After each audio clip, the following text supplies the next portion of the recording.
No gold is not in her. She's a Good morning. I don't think the Rochester Chamber of Commerce is going to be having us do too many videos for them having you move to Rochester. Another Saturday, more snow. We're off to an auction today, so we're going to mix things up. Tell you what's going on once we get to the car. So we're going about an hour away from home today, and we're going to check out some stuff at auction. Not a lot of paper stuff, but there are a few things there that look kind of interesting that are paper. But a lot of the stuff, there's things like padlocks, things like that I really don't know very well. But it just looks to be a quality old estate, and I've never been to this auctioneer. Now one thing, I'm going a little bit earlier than usual because not having been to the auctioneer, I need to register, and I also need to put my tax ID on file so I don't have to pay sales taxes on my purchases as long as they're for resale. Another thing, never having been to this auctioneer, I have no idea what the turnout's going to be. I have no idea how the bidding is going to be. You know, do things go reasonable? Do things go high? You know, is the auctioneer honest or not? There are some auctioneers out there that'll catch bids that weren't really made, and then people will be like, I didn't bid. And they go, oh, you must have been swatting flies back there, sorry. Don't know this gentleman at all. He's been around a long time, so I'm sure he's up on the up and up, but I've never been out there before. And then another thing is different auctioneers have different cadences, so you got to kind of listen to a few things being auctioned off to be able to hear how he does things. How quickly does he end things after he has bids? You know, is he in a hurry trying to get through a lot of items, or does he let things linger? Do you have a chance to get a second bid or a third bid in? Does he notice outside bids? In other words, a lot of times the auctioneer will get in with two people back and forth and be totally missing outside bids, and then you end up not being able to get your bid in. So it's going to be kind of interesting, a learning experience. It's about an hour drive, but it looks like he has an auction about once a month. He has a collectible type auction, so we're going to check it out and see how it is. A few moments later. We're heading home. Spent $151.20. Bought a few lots. It was difficult to buy things for a number of reasons. Number one, he took the various items and he put them out choice one at a time, kept choicing everything out. And he was sitting up in the front and he had various trays of things. And then he would say, choice of what's on this tray. And he would name like one or two things off the tray. And unless you were in the front row, which we didn't get there early enough to be in the front row, you really didn't have any idea what he was selling. We did end up buying some local directories for the Syracuse area, bought some advertising catalogs, and some magazines. We left before it was over just because we had the long ride home, and again, we weren't buying that much stuff. 12% buyer's premium, which things are starting to head that way anyway. Did get a free pen, so that's a plus. And actually, the downside, he did not have a bathroom in the place, which I've never been in an auction house before with no restroom. He said he used the Domino's a couple of doors down if you needed to. But the positive side, they provided free water and free pizza. So I did my best to get $151.20 worth of pizza in my belly. Was not able to do so, unfortunately. But once we get home, we'll do a quick shot of the various things we got and tell you why we bought them. And it was kind of an interesting auction. I don't believe I'll be heading out this way again, you know, unless there's some stellar stuff. But it was an interesting auction, and I'm glad we went. And we'll see you at the next auction. Auction. Alrighty, so finally got a chance to go through some of the auction stuff. One of the things we ended up buying were these over here, Auburn, some Syracuse stuff. They're city directories. They're put out, well, R.L. Polk, I know I did a lot of them, but they're great, you know, for local businesses. Hospitals, roofing companies, all kinds of things. People love these things over here. Genealogy, all kinds of things like that. Now these are fairly new. This is 1992, for example. Here's one from 1962 from Oswego. So a lot of upstate New York things. There were a bunch of them up at auction, and I think they went for $15 each for choice, and a person went and took 3 or 4 of them. Went back up for choice again for $7.50, and a person took a couple, and then another person took a couple. Went up for choice again. I won them at $5. They started at $2, worked their way up. I won them at $5, and I just said, I'll take the rest of them. You know, not great, but they do sell. And again, people do like them in Coca-Cola bottling, so somebody who collects Coca-Cola may want that kind of deal. You know, very well done for the local area. And again, they do sell another Coca-Cola bottling. Look at that. They do sell, so worth picking up. Also picked up some various catalogs. $10 a piece I paid on these. Golden Farmer, that kind of deal. And again, it was choice. And I won the bid, and I just said I'll take them all. Just figure, I wasn't even 100% sure what it was that I was buying, but at that price and the thickness of them, and I had done a quick look at them.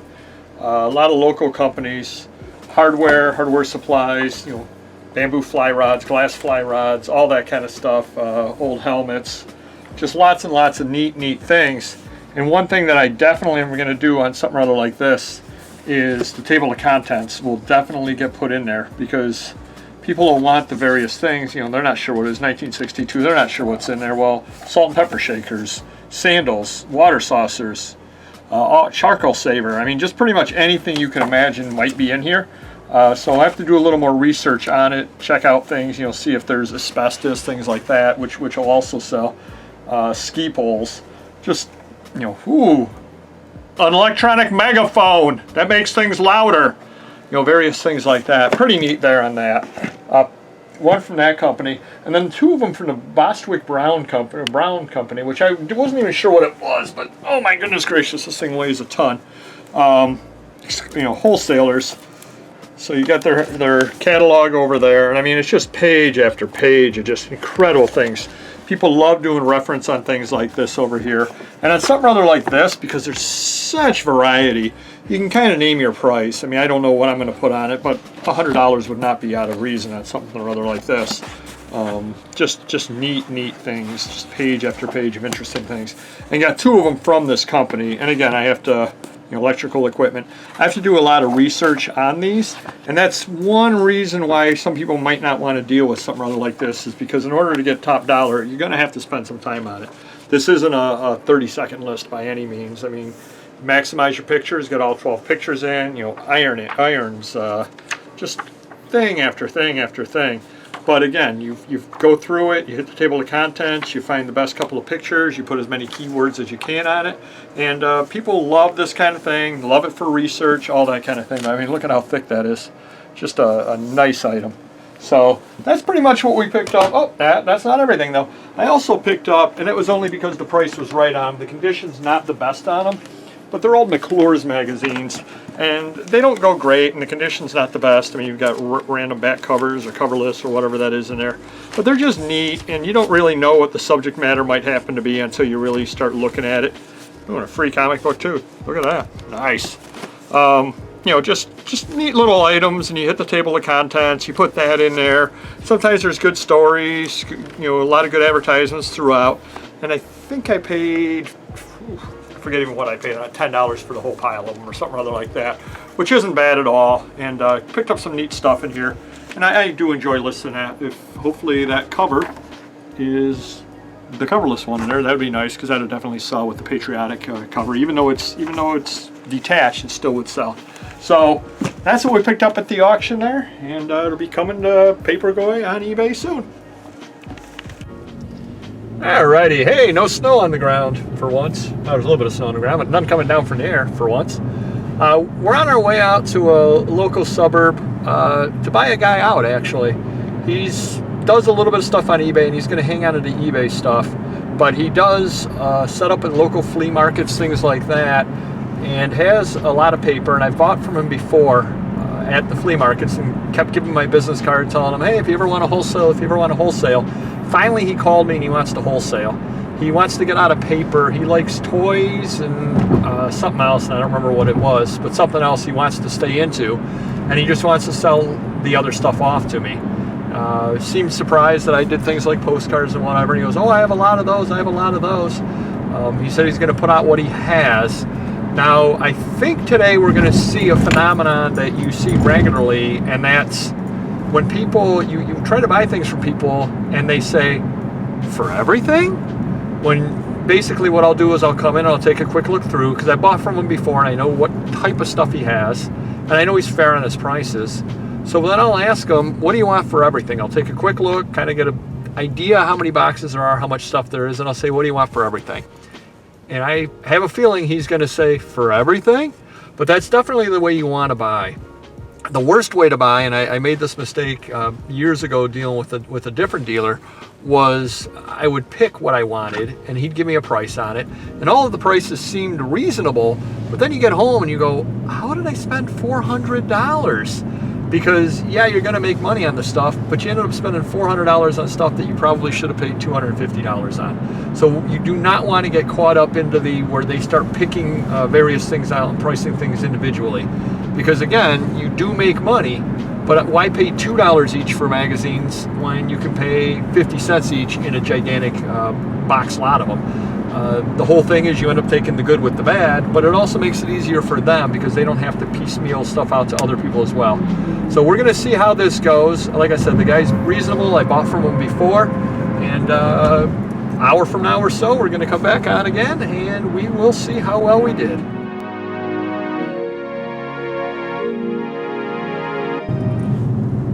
All right, well, we ended up doing well. Bought a lot of work, but we paid a good price on it. He wanted me to throw a price at him. I did not end up buying everything because there was some stuff in there I just couldn't buy, in that the condition was too bad, or it would just end up cluttering up my house where there was no prospect of it selling anytime soon. So I kind of threw everything together, ended up taking about 60 to 65% of what he had for sale, and he wanted me to name a price. He goes, well, what do you think is fair? And I just kept going, I don't know, you're always fair with me, which is true, he always is fair with me. I was thinking in the back of my head, I did not want to go more than $300. I kind of did a count on items through, and I came up with 300-ish, but I didn't exactly count everything because some of the stuff I just kind of threw in there going, eh. So I figured probably there's 350 items, 400 items, something like that. And he threw a price at me of 200, which works out to about 50 cents an item. When all is said and done. And again, some of the things, like he had big piles of postcards, I didn't even go through the postcards. I just kind of threw them all in there, and then he was telling me there were good postcards in there. Well, they're very well, maybe. I have no idea what they are at this point. We'll find out when we get home. But at $200 for 3 boxes loaded with stuff, and I was able to pick through it. And I found a number of things in there that I'll be able to sell without a problem. Again, I didn't see any $50 to $100 items in there. Could be, I doubt it, but there could be. But I did see a lot of things that'll end up selling. So that's what it all comes down to. And whenever possible, have them name the price, because then you can walk away or you can offer a different price or whatever. You hate to throw out a price that's a little bit higher. I would have hate to have thrown out $300 and have him taken it, or even come back at $350 or something. Another thing though that I do, a lot of people, when he threw the $200 price, would try to come back at $150, and then you end up negotiating for $175, something like that. For me, the fact that he called me, and the fact that he's active out there, and the fact that he may end up finding more stuff makes it worthwhile to pay the full $200. Because in the back of his head at this point, he says, hey, Paper Guy will come out, he'll take most everything that I have, and he'll give me what I want on it. He's not gonna argue over the price.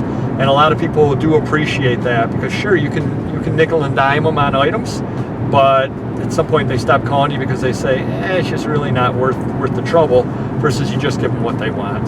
So when we get home, we'll do a quick little view of the things we got and do a quick little talk through it, and I've got a lot of sorting to do.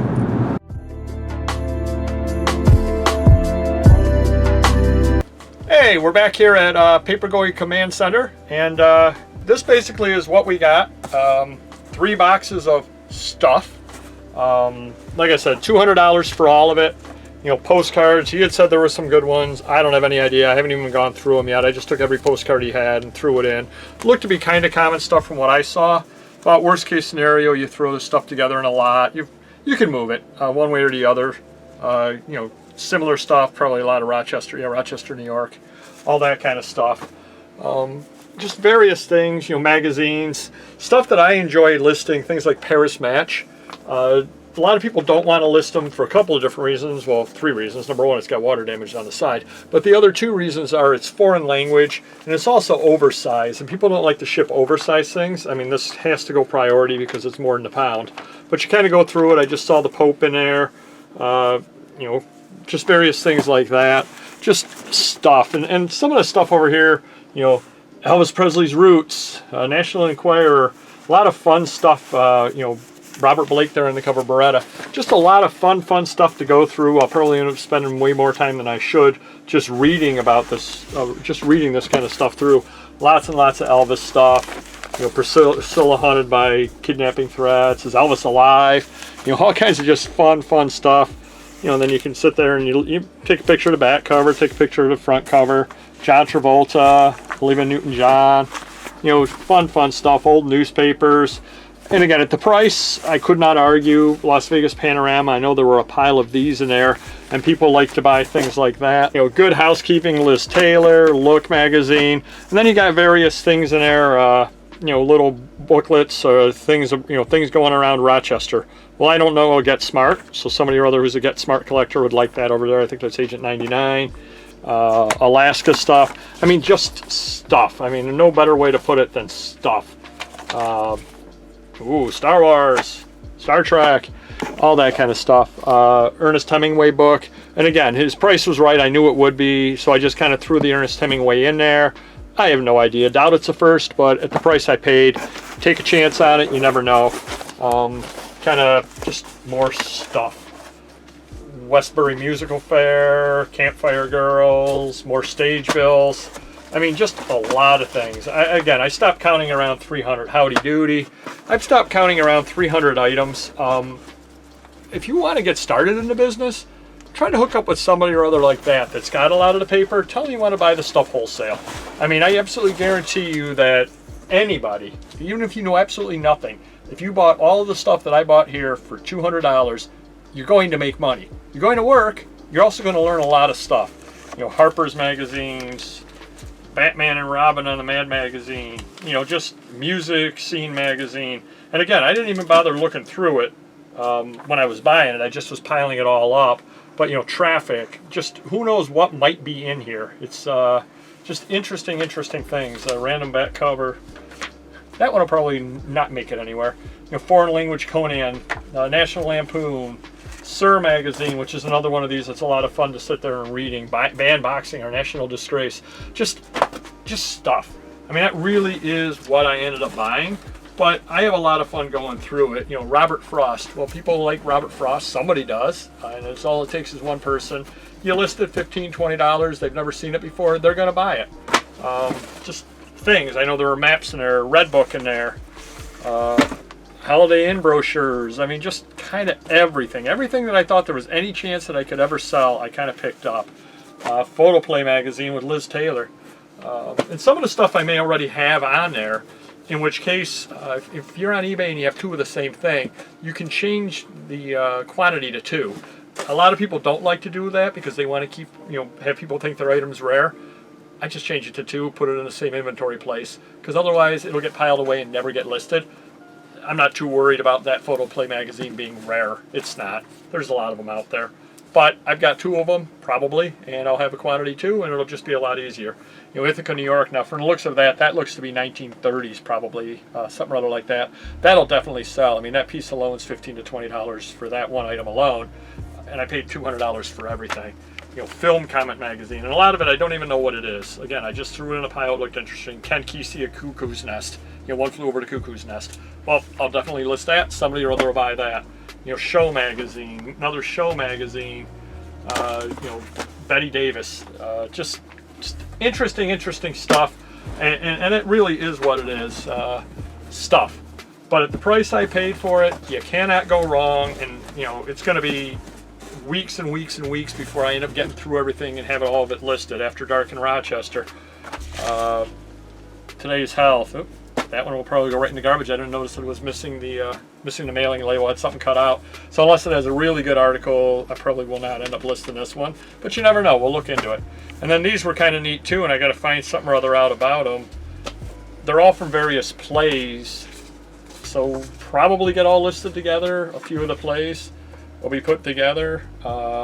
Probably all from around the same date. And again, I don't know where they came from. We'll do some research. You know, Barbara Streisand right there. So just neat stuff. And it's something rather like this. In the old days, I would have tried to piece these out for maximum money. Now I sit there and look at it and I go, I've got nothing into this many of them. I'm not going to take the time to sit there and list all of them, because what will happen is the Barbara Streisand one will sell, but then you've got all these other ones that just will never end up selling. So rather list them all, get rid of them all in one lot, give somebody a good deal, and just move them on out. You know, it's all about moving product and making money, and I'm into them right. So, you know, hopefully you're able to find a deal like this as well. They're great fun, and I'm going to be pretty much down here for the next couple of hours just sorting through stuff, trying to find the things I like the most. Another thing I did pick up, and he didn't even really care about it at all, which was kind of key. And I don't know if they're good or not. I have no idea, you know, because I was just making piles. But various things of old sheet music. Again, I don't know. I didn't see anything really good on a quick run through, but some of these are older, the larger size and all that kind of deal. And what you can always do is you can lap the sheet music out too. If you're into it right, throw 50 sheets together in a lot, and you get 75 cents, $1 a piece out of them. There's probably 50 pieces in here, so if I get $35 to $40 out of the sheet music alone, that's great. And when I was counting pieces, I wasn't really counting the sheet music. Didn't really count them or the postcards at all. So a lot of good stuff here, a lot of fun here, and that's the key, is kind of keep it fun when you're listing. Make the money, but have fun.